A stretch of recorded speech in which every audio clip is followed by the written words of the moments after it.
But we have often heard horror stories, and we've had to work with people who don't trust contractors from past experiences, possibly more problems, and it caused a lot of stress and things like that, and more. And we just really, our heart goes out to those people. And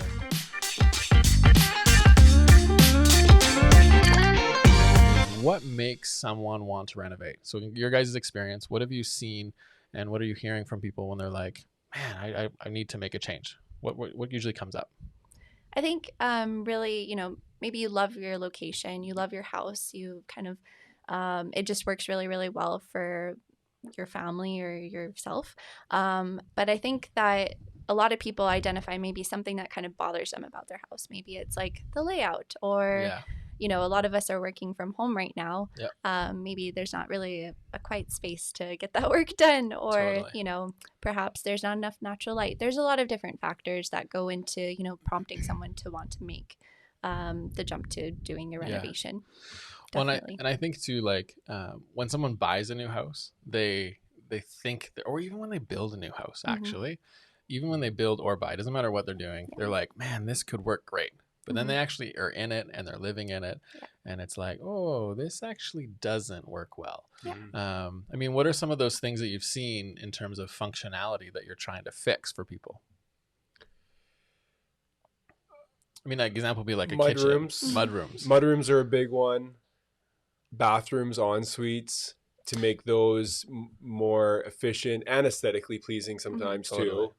But showers to make more of a nicer spa type feeling in the ensuite.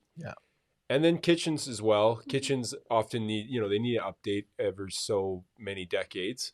And and what do you mean, like sunshine ceilings aren't in anymore? Exactly. Like... things like that, the oak and things like that. And then when they do that, then we want to really plan, and they want to plan to make things a lot more efficient. A lot of times, like corner pantries are put into millwork, and maybe appliance drawers in that corner.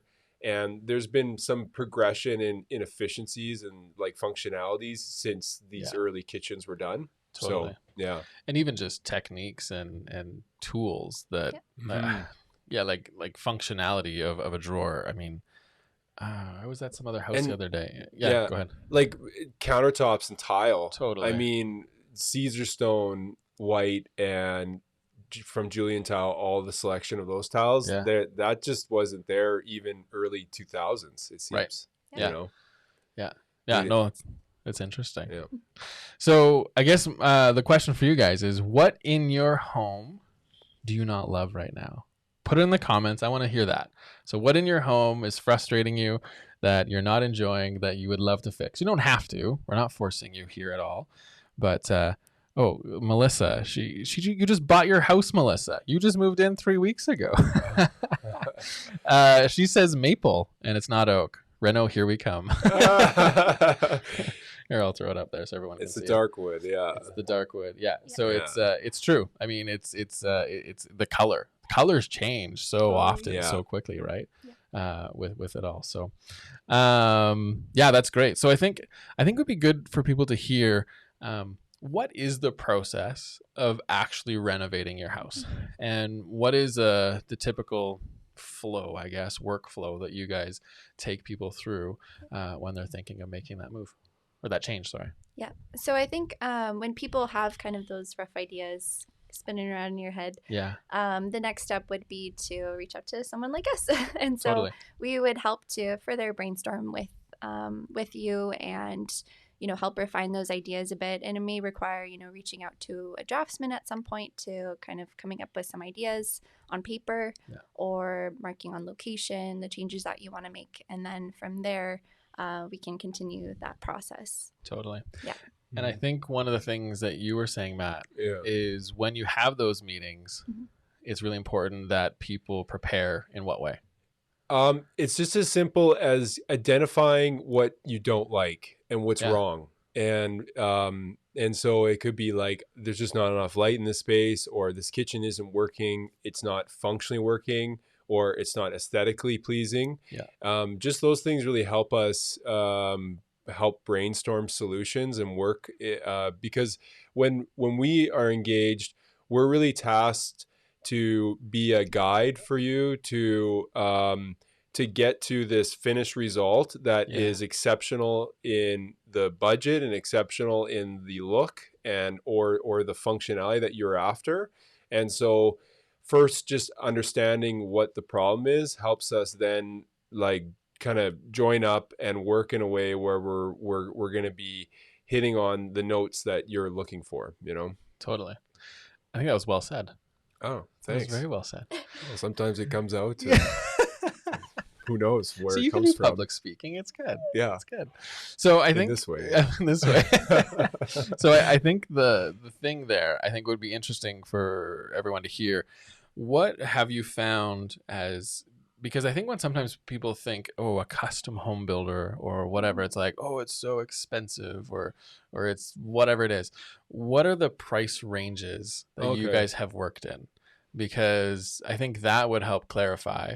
Because I know I've hired you for you guys to redo some, 2 or 3 windows, make a new window, expand another one. Yeah. And it was like $5,000 or it was a smaller project. Yeah. Mainly just the cost of windows plus labor and totally. Yeah. And so you guys do projects from that type of stuff all the way up to like, what are some of your biggest projects you've done? The larger projects have been about like a $3.5 million custom home. Yeah.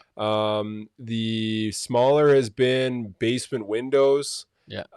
We get on the tools and we do a lot of basement windows. That's a really rewarding project. Cost benefit for that is big for people, you know, to be able to have a big egress window in their rec room. Totally. And so it really ranges. For us, it's all about doing quality work at whatever scale and doing it very efficiently, and then you win a person, and you win, and you grow your network. Yeah. And you're helping people, offering solutions. And so that doesn't have any kind of like threshold or kind of scale to it. It's just about you know, meeting people, helping them, and doing good work. Yeah. Because we've often, I'm going to get long-winded here, but we have often heard horror stories, and we've had to work with people who don't trust contractors from past experiences. And I just think that's you people who aren't savvy in construction are very vulnerable when they jump into renovations. And I just think that's so unfair. And it's you know, when you hear some of these stories, like it's such a shame because it costed a lot, and it caused possibly more problems, and it caused a lot of stress and things like that, and more. Yeah.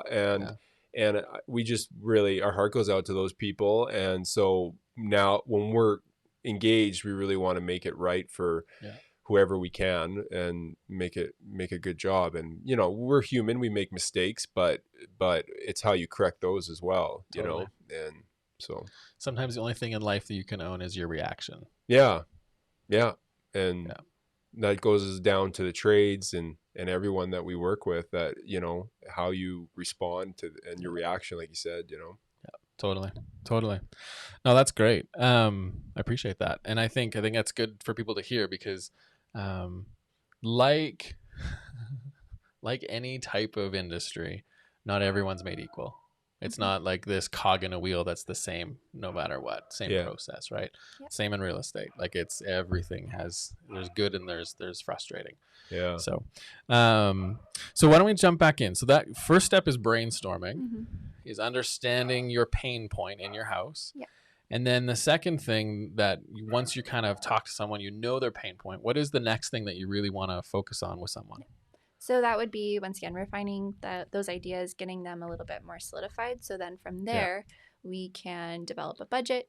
Once again, we work with all sorts of different budgets. Yeah. And it kind of depends on the types of changes that are being made. If they're more structural, they're going to cost a bit more. If they're more cosmetic, I mean, there's a whole different range of products and stuff that you can select. And so anyway, those costs will definitely try to work within the budgets that people have for their home. Yep.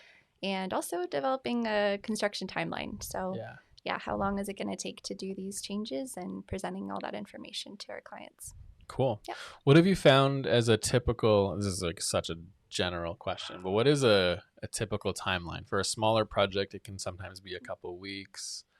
Like larger projects obviously can be months. Mm-hmm. If someone's renovating a main floor, do you say get out of your house? Like what are some of those things that you guys have come across? Like if it's like renovation and pretty doing bathrooms, doing a kitchen, oftentimes we're looking at like 3 months type thing to 4.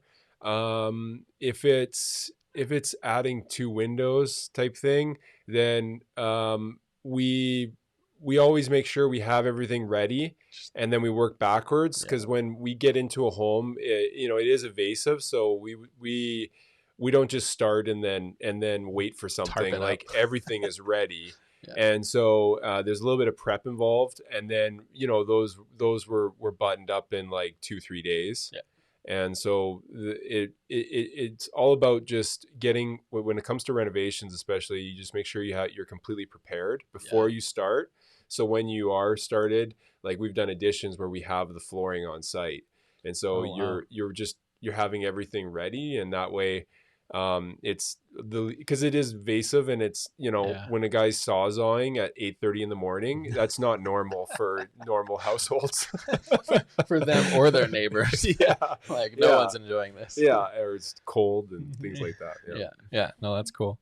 So then I think once you get that budget set, what kind of happens from there? Because I mean, I guess I should say in that second phase, kind of creating the plan, is that choosing all the materials?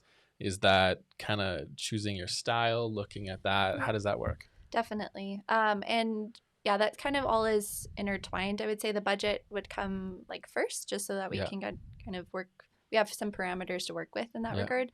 But then after that, we would work through all this product selections, and once again, making sure that those are all lined up so that when we actually start the work, then it carries on very efficiently and smoothly and everything. How much of what you guys choose or what people choose is local versus not local?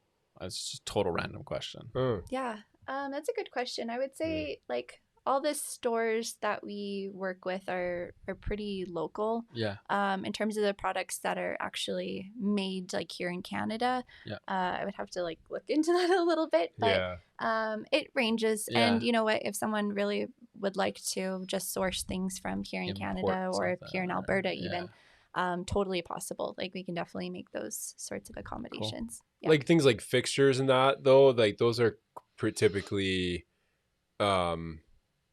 Ontario, Quebec, like bigger manufacturers, Midwest states, US, bigger manufacturers that are doing plumbing parts and things like that, and fixtures. But all the trades are very local. The trades are local. The trades are local. So then once you kind of figured out the process, what you're doing, the budget, how it's going to look at the end, what happens then? So after that, then it's time to get started. And so, we'll once again present that construction timeline. And after all those products are selected and the construction timeline is based on those, then we just get started. If you're doing, a more major renovation, like, a lot of work in the kitchen and bathrooms and that kind of thing, we'll discuss that with you to see, if you feel comfortable being in the home, maybe there's a secondary suite that you can be using like in your home or something like that.